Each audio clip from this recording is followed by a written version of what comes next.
तो चलिए ब्रेक के बाद बात अब करेंगे पंजाब, हरियाणा और हिमाचल की खबरों की। लुधियाना में आरती चौक के पास सेंट्रल बैंक की शाखा में आज सुबह आग लग गई, जिसके बाद इलाके में अफरा तफरी का माहौल पैदा हो गया। सुबह जब सफाई कर्मी बैंक खोलने पहुंचे तो अंदर धुआं ही धुआं था। इसके बाद फायर ब्रिगेड को सूचना दी गई, आग पर काबू पाया गया। बैंक के प्रबंधक ने बताया कि उन्हें इस घटना की सुबह सूचना के करीब 9 बजे मिली, जिसके बाद बैंक का कोई भी कर्मचारी अंदर नहीं गया। वे सभी बाहर खड़े हो गए और उन्होंने कहा कि बैंक में कैश नहीं था, बैग में केवल दस्तावेज थे जिनमें आग लग गई।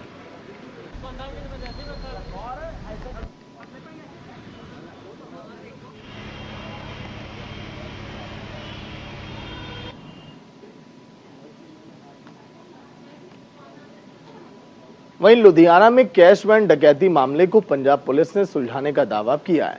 काउंटर इंटेलिजेंस की टीम ने घटना के 60 घंटों के अंदर केस को सुलझा लिया।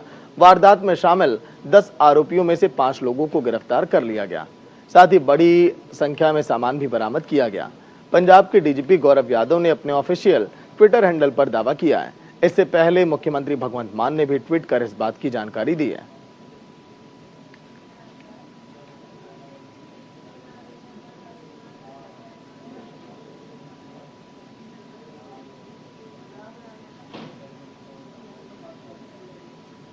वहीं गुरुग्राम में नैतिकता शिविर कार्यक्रम में मुख्यमंत्री मनोहर लाल ने मुख्य अतिथि के रूप में शिरकत की। इस दौरान सीएम मनोहर लाल ने अधिकारियों को संबोधित किया। राज्य से जुड़े कई अहम मुद्दों पर उन्होंने बात की। उन्होंने कहा कि राजनेताओं और अधिकारियों को जनता के साथ मिलकर काम करना चाहिए। इसके साथ ही उन्होंने ये भी कहा कि शिविर का मुख्य उद्देश्य प्रदेश के अधिकारियों और कर्मचारियों के बीच नैतिकता और सेवा भाव बढ़ाने के लिए किया गया।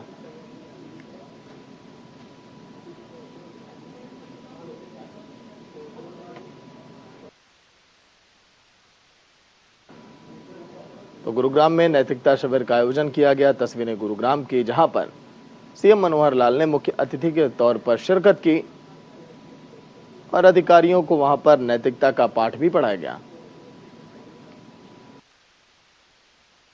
जब से मुख्यमंत्री का दायित्व संभाला है तब से मन में यही विचार है कि सारा हरियाणा प्रांत इसका गौरव कैसे बढ़े। उस गौरव को बढ़ाने के लिए जो स्टेक होल्डर्स हैं, सभी से अपेक्षा के सबका चिंतन, मनन, व्यवहार जो आज है उससे ऊंचा उठे। चाहे उसमें नेता है, चाहे उसमें अधिकारी कर्मचारी है, चाहे उसमें जनता है, कोई भी है, सबको मिलकर आगे बढ़ना होगा। हाँ, ये ठीक है, किसी की जिम्मेवारी ज्यादा है, किसी की कम। वहीं रोहतक में किसानों के आज हरियाणा बंद के आह्वान को लेकर पुलिस अलर्ट मोड पर दिखाई दी। किसी भी तरह की कानून व्यवस्था बिगाड़ने को कोई ना पाए, इसीलिए जिला पुलिस ने रेलवे स्टेशन जैसे सार्वजनिक स्थानों पर मार्च किया है। हालांकि बंद जैसे कोई हालात वहां पर नहीं दिखाई दिए, लेकिन किसानों के हरियाणा बंद की घोषणा के बाद दैनिक यात्रियों से लेकर आम लोग भी वहां पर चिंतित दिखाई दिए हैं।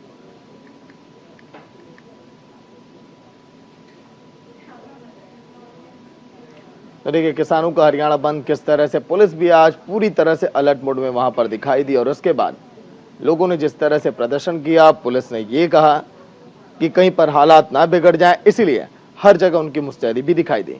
मैंने हरियाणा के कई जगहों पर आज के दिन ट्रेनों को बाधित करने के लिए कहा गया था। सड़कों पर इसी तरह से किसान जमकर प्रदर्शन करते रहे।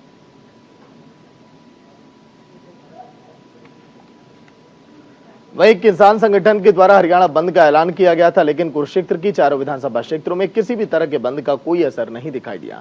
सभी दुकानें खुली रही और कारोबारी अपना काम करते हुए दिखाई दिए। देखिए हमारे सहयोगी माखन शर्मा की रिपोर्ट। जैसा कि भारत बंद का आज ऐलान किया हुआ था, जो किसान संगठन थे उनके द्वारा आज भारत बंद का ऐलान किया था, परंतु कुरुक्षेत्र का जो लोकसभा क्षेत्र है, यहाँ पर बिल्कुल आम दिनों की भांति दुकानें खुली हैं। पूरा जिनका जो भी कार्य था वो अपना कार्य कर रहे हैं, चाहे वो शैक्षणिक संस्थान है या दूसरी किसी भी तरह की जो दुकानें हैं, वो पूर्ण रूप से यहाँ पर आज खुली हुई हैं। कोई भी किसी भी तरह का भारत बंद का यहाँ पर कोई असर नहीं है।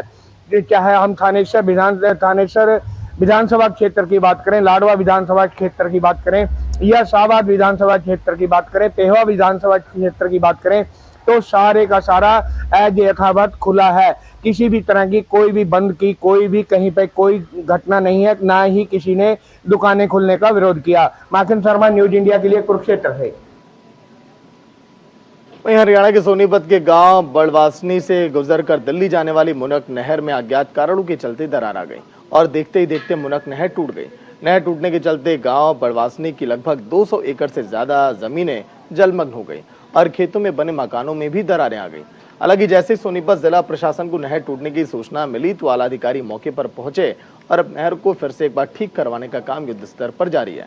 वहीं नहर टूटने की वजह से दिल्ली में जल संकट अब बढ़ गया है, लेकिन जिला प्रशासन के अधिकारियों ने दावा किया कि दिल्ली जाने वाली नहर से पानी को डाइवर्ट किया गया ताकि दिल्ली में ऐसी कोई भी समस्या ना उत्पन्न हो, वहां पर जल संकट ना पैदा हो।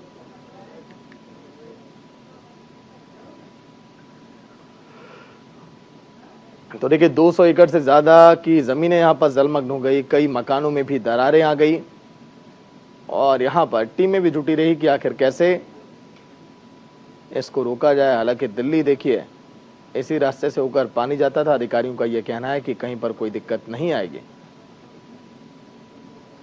दिल्ली में पानी का संकट ना पैदा हो, इसीलिए अधिकारी भी तुरंत एक्टिव दिखाई दिए। युद्ध स्तर पर काम शुरू किया गया ताकि इसकी मरम्मत का काम किया जाए। वहीं हिमाचल में मानसून की दस्तक से पहले ही भारी बारिश के कारण तबाही शुरू हो गई। मंडी की दुर्गम ग्राम पंचायत धनियारा में मंगलवार देर शाम बादल फटने से बाढ़ जैसे हालात पैदा हो गए। इस घटना में दोगरी, आड़ापोई और करला गांव के लोगों की कई बीघा जमीनें बाढ़ की पानी में बह गई। दोगरी में 2 गाड़ियां भी पानी में बह गई। यहां पर कुछ दुकानों को भी बड़े बड़े पत्थर वहां पर गिरने से काफी नुकसान हुआ। बादल फटने से गौशाला क्षतिग्रस्त हो गई। इस दौरान एक गाय की भी मौत हो गई। स्थानीय लोगों और प्रशासन ने देर रात तक करीब 4 घंटे तक वहां रेस्क्यू किया। ऑपरेशन चलाकर 40 लोगों को सुरक्षित स्थानों पर पहुंचाया गया।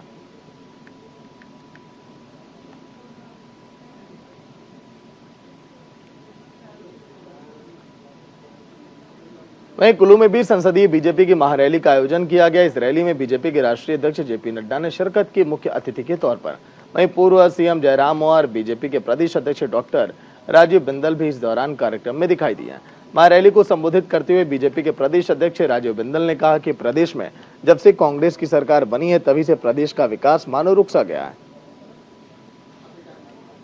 कुल्लू की तस्वीर जहां पर देखिए बीजेपी के राष्ट्रीय अध्यक्ष जेपी नड्डा, पूर्व सीएम जयराम ठाकुर भी दिखाई दिए और एक बार फिर मोदी सरकार इस तरह के वहां पर नारे लगाए गए, क्योंकि आने वाले साल में अब लोकसभा के चुनाव हैं।